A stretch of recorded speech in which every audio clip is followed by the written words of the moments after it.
자, 여러분 반갑습니다. 강주수TV의 강주수입니다. 자, 오늘도 우리 존경하고 사랑하는 제자분이 질문이 있다고 하니까 질문 받고 답을 명쾌하게 해드리도록 하겠습니다. 질문하십시오. 추석 때 시골 가다 교통사고로 목을 다쳐서 두통이 심한데 어떻게 해야 되나요? 추석 때 시골 다녀오시다가 교통사고로 인해서 목을 다쳤다. 사실은 뭐 교통사고는 뭐 자주 일어날 수가 있죠. 꼭 명절날이 아니라도, 그죠? 예. 뭐 일상생활화 되어 있잖아요. 그래서 앞으로 뭐 차량이 자율주행 시대가 되고 하면은 어때요? 그 안에서 뭐 일상생활도 가능하고, 뭐 영화 보면서 또 책 보면서 또 이제 평상시에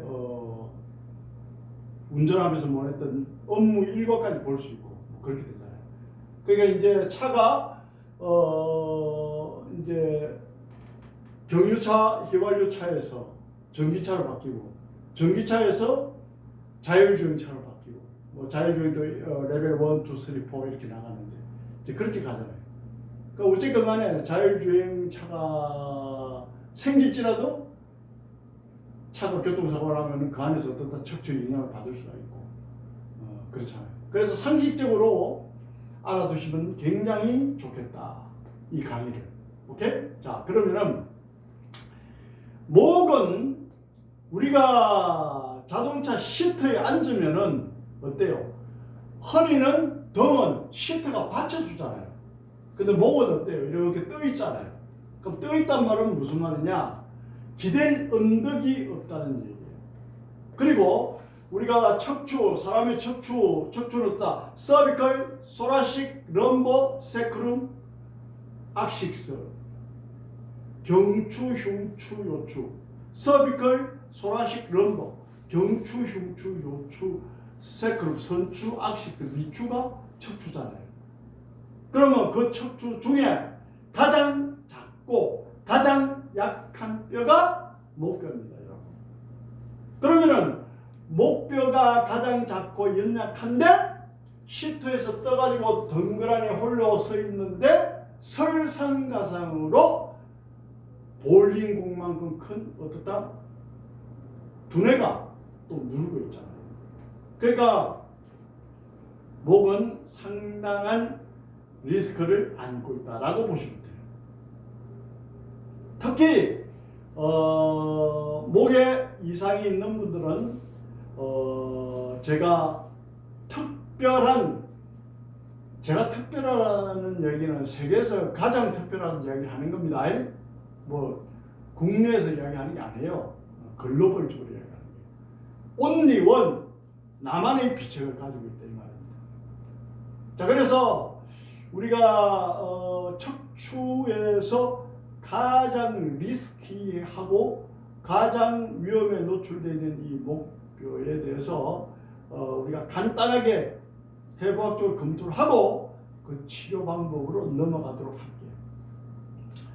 병원에서는 그 목뼈가 어떻게 변해 왔는지, 디스크가 얼마나 삐져나오는지 MRI 같은 거, 그러니까 뼈가 어떻게 변이가 왔는지는 엑스레이를 보면 알고, 디스크가 얼마나 삐져나왔는지는 CT나 MRI를 보면 알 수가 있습니다. 그런데 협착증이다, 디스크다, 교통사고로 인해서 목이 아픈 것을 휘퍼렛이라고 그래요. WHIPLASH. 인터넷 검색에도 나옵니다. 무슨 말이냐? 미국에서는 그러한 증후군, 그러한 증상들이 자주 나타나기 때문에 휘퍼렛이라고 정의가 되어 있다. 교통사고로 인해서 충돌을 하면은 목이 앞으로 가고 뒤로 가고 앞으로 가고, 추돌을 하게 되면 뒤로 갔다 앞으로 갔다 뒤로 갔다 하면서 목뼈가 상당히 손상을 입는 게 휘퍼렛이라고 합니다. 그러면은 휘퍼렛의 결과는 어떻게 나타나는데, 목뼈가 앞으로 부드럽게 만곡이 이루어져 있어야 될 목뼈가 일자목이 된다든지, 앞으로 치우친 목이 된다든지, 꺾어진 목이 된다든지, 여러 가지 안 좋은 증상들이 나타납니다. 자, 여기 가까이서 보면요, 자, 여기 보면은 여러분 보시다시피 제가 설명을 드렸죠. 목뼈는 가장 약한 뼈다. 크기 자체가 약하잖아요. 그러니까 등뼈, 소라시, 럼버, 요추 내려올수록 크고 장대하잖아요. 이게 제일 약하다는 거예요.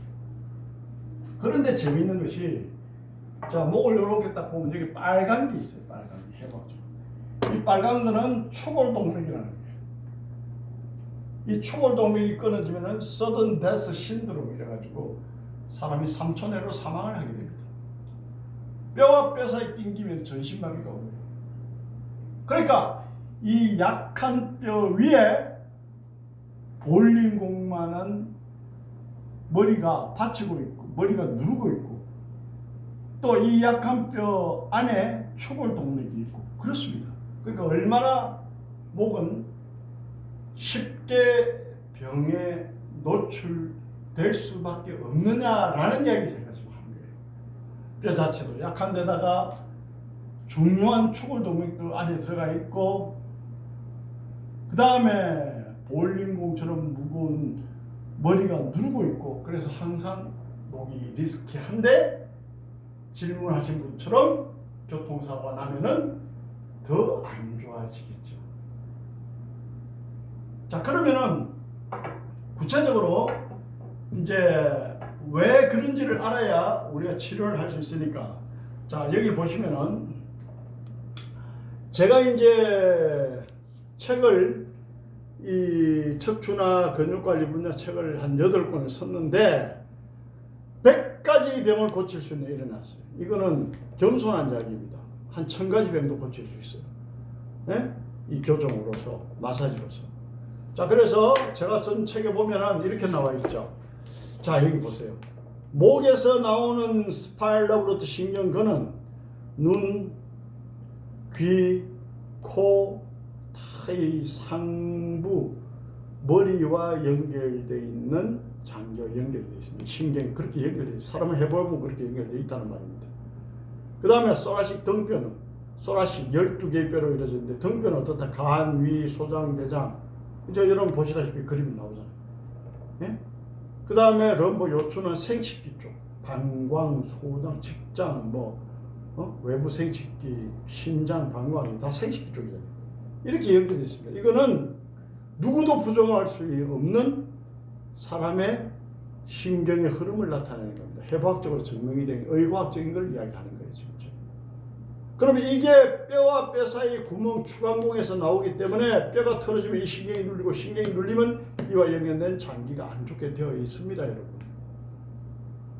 그러면 병원에서 틀어진 뼈를 바로잡아서 신경 흐름을 원활하게 하느냐,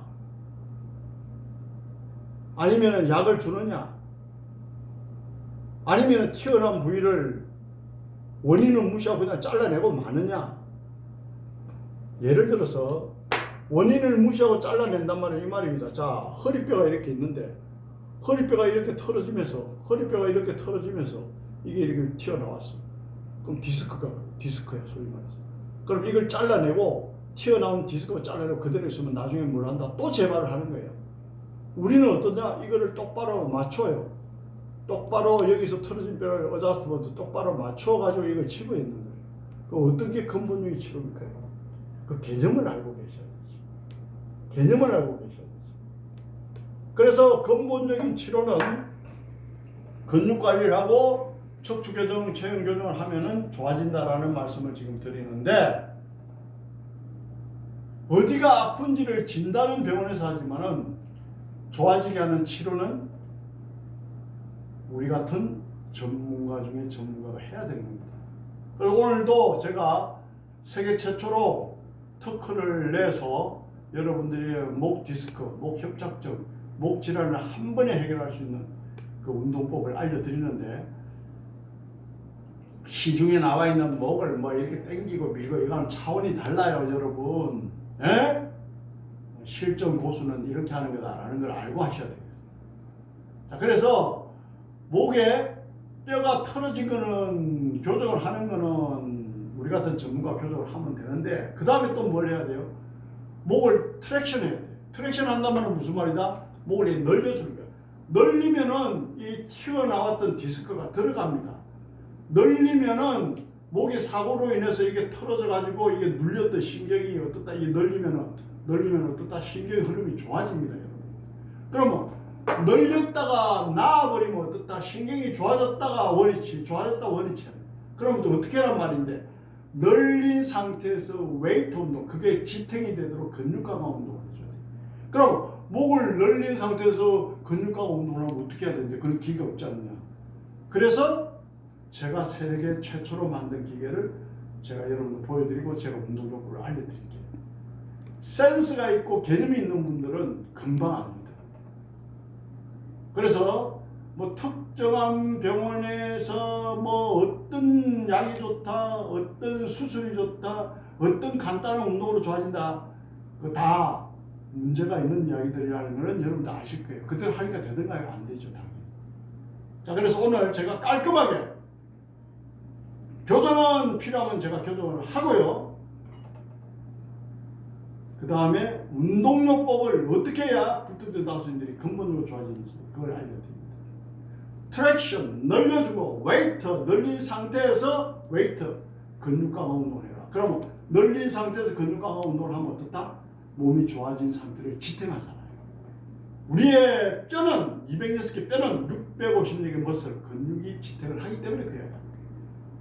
그래서 목 질환 세계에서 가장 치료를 근본적인 치료를 잘하는 강 교수와 여러분 함께하고 계십니다. 자, 그러면 기계를 제가 소개를 하고요. 직접 운동하는 법을 알려드리겠습니다. 자, 이쪽으로 오십시오.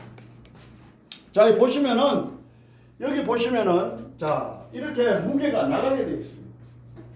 여러분들이 시중에 없는 거라 지금 설명을 해야 되는 게 무게가 이렇게 나가게 되어 있어요. 이거를 더 실을 수도 있고요. 이거를 가볍게 할 수도 있어요. 그러니까 목뼈가 약한 여성분들은 가볍게 하고 강한 분들은 뭐 많이 하고, 그 다음 운동선수들은 더 강하니까 근육이 더 많이 할 수도 있어요. 그러니까 축구 선수들이 경기를 하다가 목을 다쳤다, 이 운동을 하면 된다는 얘기를 하는 거예요 지금. 자, 그래서 제가 시범을 한번 보여드리도록 하겠습니다. 자, 트랙션 하면서 강화 운동을 동시에 해라. 그럼 어떻게 하는데? 이렇게 하면 되지.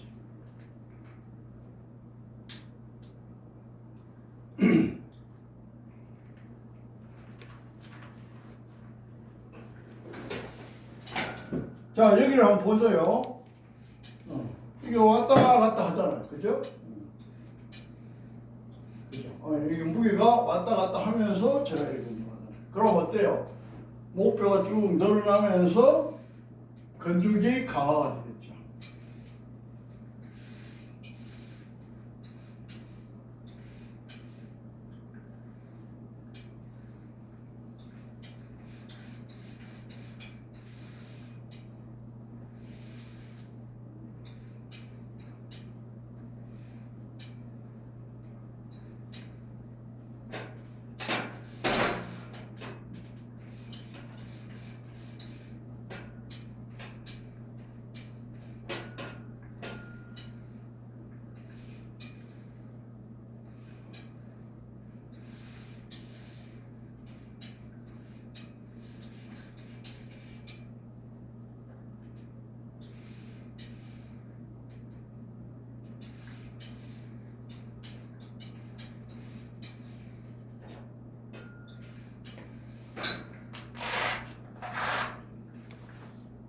여러분, 이렇게 목을 늘려주고요, 강화시키는 웨이트 운동을 동시에 하고요, 또 필요한 분들은 목을 교정을 하면 완벽하게 치료가 됩니다.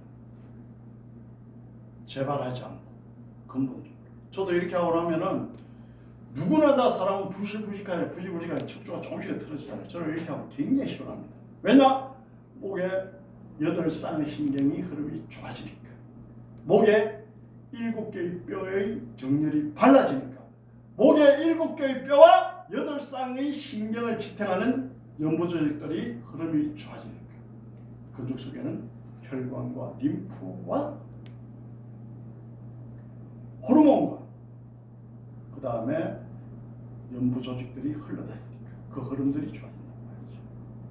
존경하고 사랑하는 제자 여러분, 차원이 다른 건강관리법을 배우고 싶다. 강교수 TV에서 해결합니다. 감사합니다. 강교수.